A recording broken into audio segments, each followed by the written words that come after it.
I mean, God is all about choices. He always gives us a choice. And you're also probably thinking, Tony, how do you figure? Maybe you're not thinking that at all. Anyways, Tony, how do you figure God is always about giving us a choice? Because God did not make us as robots. Do you notice that you have the ability to make decisions? He made man to have a will. He made man with the ability to make decisions and everything. If it wasn't important for us to make decisions or make choices, He won't make us with that option. But He made us that way. If God just wanted people who He could control, and He didn't care whatever, as long as they just said, Holy God, we worship you, we accept Jesus Christ. Just as soon as when He presses a button and says, speak, that's what comes out of our mouth, because it's not because we're making the choice, but because something's controlling us. If that's how God wanted to make us, He'll make us that way, but He did not make us that way. And from the beginning of time, God has always been about giving man a choice. Because when you love someone, you're not seeking to control them, actually. When you love someone, you're after their heart, you're not seeking to control them. See, when God made Adam and Eve, He gave them all these trees, beautiful trees too. I don't know, I wasn't there, but the Bible says it was, all these trees for them to eat, and lovely trees and everything. But He said there was one tree they should not eat of. Not because He just felt like playing mind games with them, but because when they eat of that tree, it will result in them having eternal separation from God, death. They will be eternally separated from God. And it was the tree of the knowledge of good and evil. And I think sometimes people always say, some people probably thinking if it was me, I would not put that tree there. Why God put the tree there? Because He made us to have a will and to make choices. So it was important for us to make a choice. It was important for us to choose Him. Because in a sense, love is not love if you're seeking to control a person.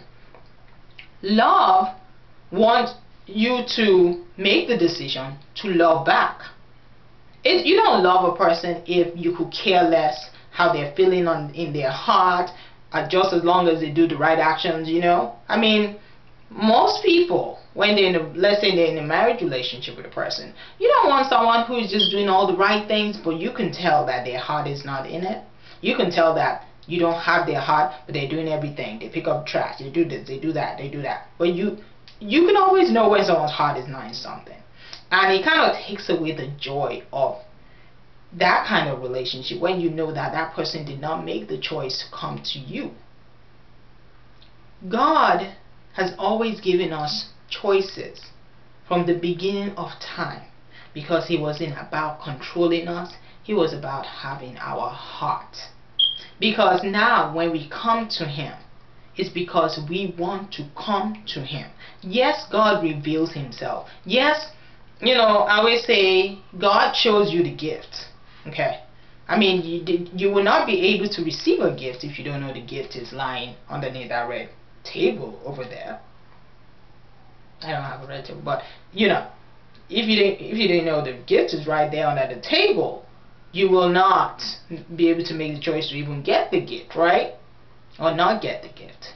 So God reveals Himself to us. He lets everyone know about what His Son Jesus Christ has done, so we can have a relationship with Him.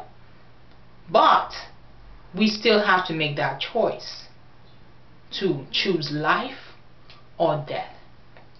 There's this passage that I always say, it's so interesting how, it says, I present to you this day life and death. Choose life. See, the thing about it's not God wasn't playing mind games. He wasn't just trying to put the tree there and they didn't know what they were getting into and oops, they ate it. No. He told them what that tree will do to them. God always gives us the opportunity to have life and tells us the consequences of anything else. But it's still up to us to make that choice. Because He's after our heart. He's after having a true, genuine love relationship with us, where He chose to be in a relationship with us, and we chose to be in a relationship with Him. Otherwise, we will be a bunch of robots. So, when people say, if God is such a loving God, why is He sending people to hell? God does not send anyone to hell. People have to make that choice, whether they want to choose life or death. See, that's why it's very important to pray for people, that when they see that gift, they will choose to receive it. Because everybody will be given the opportunity to receive that gift. Do you know why I know everybody will be given the opportunity to receive that gift? Because think about it. Let's say someone was committed a crime. I know I use the same examples. Hey, bear with me though. They're relevant. Anyways, let's say this person committed a crime. Let's say you committed a crime. And someone is willing to take your place. Or no, better still. Or your son says that they are willing to take that person's place. You feel me? Wouldn't you want that person to know about it? If your son has paid the price and gone to prison for this person, wouldn't you want them to know, you know what? You are free now. Someone has paid the price for you. Because if you don't want that person to know, then in a sense, your son just wasted their years. Because you know what's going to happen? That person will still punish themselves and insist they have to go to prison. But your son just gave up their life to spend years in prison paying for a crime they did not commit. I'm sure you want people to know. I'm sure you want that person to know, oh yes, it's been paid for. The same thing with God. Everybody will be given a choice. Everybody will be given a choice. But again, it is a choice. And I really do pray that you make that choice and you receive life instead of choosing death, eternal separation from God forever. But the thing is, God is always about choices, because He's not seeking to control anyone. He simply wants our heart. As you see, when you have a person's heart, God is not trying to have you do a bunch of rules and follow a bunch of actions and everything. And maybe people have made it seem that way. But no, He's just about your heart. Because when you have a person's heart, now if they do things, it will not be because they're following a rule book. It'll be because it's flowing out of the abundance of their heart. You feel me? When they said out of the abundance of their heart the mouth speaks. When a person is filled with love for a person, after a while it starts flowing out of their mouth. It's not that they are taking the action and just doing it without their heart.